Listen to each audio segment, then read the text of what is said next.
Bonjour et bienvenue dans cette vidéo consacrée aux éléments de dessin. Dans cette vidéo, nous allons voir comment personnaliser un style de trait adapté aux lignes de symboles. La liste des styles proposés par défaut n'est pas exhaustive des possibilités offertes par cet outil. Vous pouvez modifier ces styles et compléter la liste avec vos propres styles. Commencez par appeler la fonction configuration de trait, disponible sous le menu Dessin, ou cliquez sur l'icône correspondante. Naturellement, vous pouvez partir d'un style déjà existant et le modifier. Les options spécifiques aux lignes de symboles sont spécifiées sous le groupe de réglage « Texte ». Par défaut, celui-ci est désactivé. Il vous faut cocher la case « Créer une ligne de symbole ». Votre symbole peut être composé de texte ou de caractères spécifiques.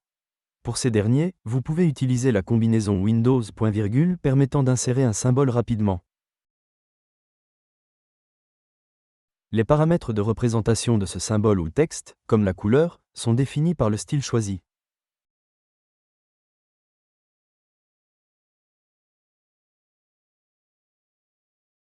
Vous retrouvez en dessous les paramètres de répartition qui vous seront familiers, car ce sont les mêmes dans les autres fonctions du logiciel.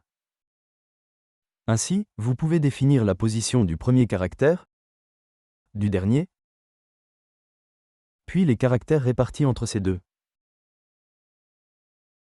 Bien sûr, il est difficile de savoir quelle valeur renseigner au départ, car vous ne connaissez pas les dimensions du caractère choisi. Vous devez donc renseigner des valeurs qui seront sans doute modifiées par la suite. Sauvegardez ensuite le paramètre en cliquant sur l'icône disquette pour pouvoir l'utiliser. Nous le nommerons ici ma_ls, signifiant ma ligne de symbole. Vous noterez qu'il est automatiquement sélectionné comme style actuel. Il ne vous reste plus qu'à tester ce style. Dans cet exemple, nous utiliserons l'outil ligne. Si l'on zoome sur la ligne, on s'aperçoit que le caractère n'est pas forcément bien positionné. Ainsi, on peut souhaiter aligner le caractère en début et fin de ligne. À l'aide de l'outil Mesure, vous pouvez mesurer le décalage à effectuer. Il ne vous reste plus qu'à copier la valeur et à la coller dans les champs début et fin. Cliquez ensuite sur OK pour valider les modifications.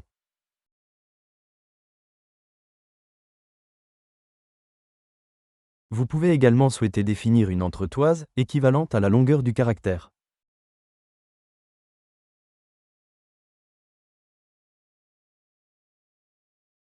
Là aussi, l'outil Mesure vous permet de copier la longueur du caractère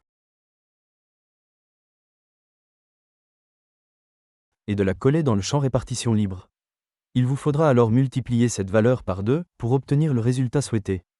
Cliquez ensuite sur OK pour valider les modifications. La position du caractère par rapport à la ligne peut être incorrecte. Ici, on souhaiterait que le dessous du caractère coïncide avec la ligne de base. Dans les options de modification, vous retrouvez 3 options de positionnement.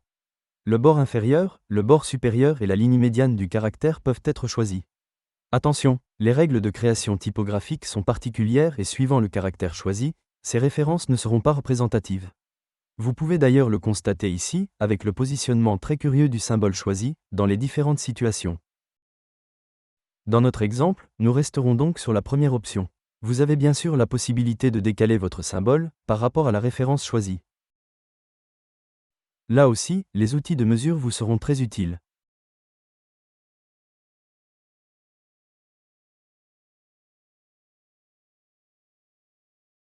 Une fois le résultat conforme à vos attentes, n'oubliez pas de le sauvegarder à nouveau.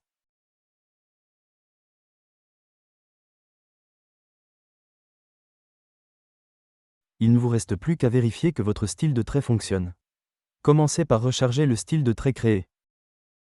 Pour notre exemple, nous souhaitons représenter le pare-vapeur. On sélectionne donc le calque correspondant. À noter que la couleur associée à ce calque est le rouge. Nous allons vérifier que notre style récupère bien cette couleur.